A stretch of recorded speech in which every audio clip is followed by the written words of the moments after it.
காசாவிற்கு $53 billion எகிப்து முன்மொழிந்த திட்டம்.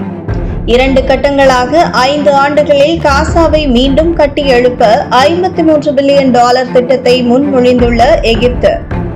போரினால் பாதிக்கப்பட்ட காசா பகுதியை மீண்டும் கட்டி எழுப்புவதை நோக்கமாக கொண்டு எகிப்து தலைநகர் கெய்ரோவில் அரபு நாடுகளின் அவசர உச்சி மாநாடு நடைபெற்றது. அந்த மாநாட்டில் எகிப்து கொண்டு வந்துள்ள காசா மறுசீரமைப்பு திட்டத்தை அனைத்து அரபு நாடுகளும் ஒருமனதாக ஏற்றுக்கொண்டுள்ளன.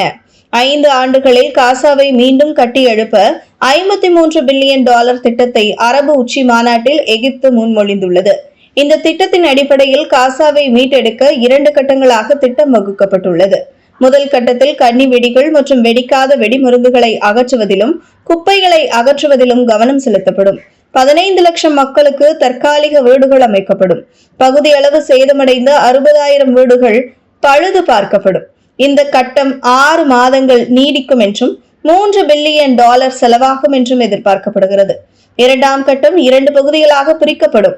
2ஆம் கட்ட முதல் பகுதியில் சாலைகள் மற்றும் பொது சேவை வசதிகள் போன்ற அத்தியாவசிய உள்கட்டமைப்புகளை மீண்டும் கட்டி எழுப்புவதில் கவனம் செலுத்தப்படும்.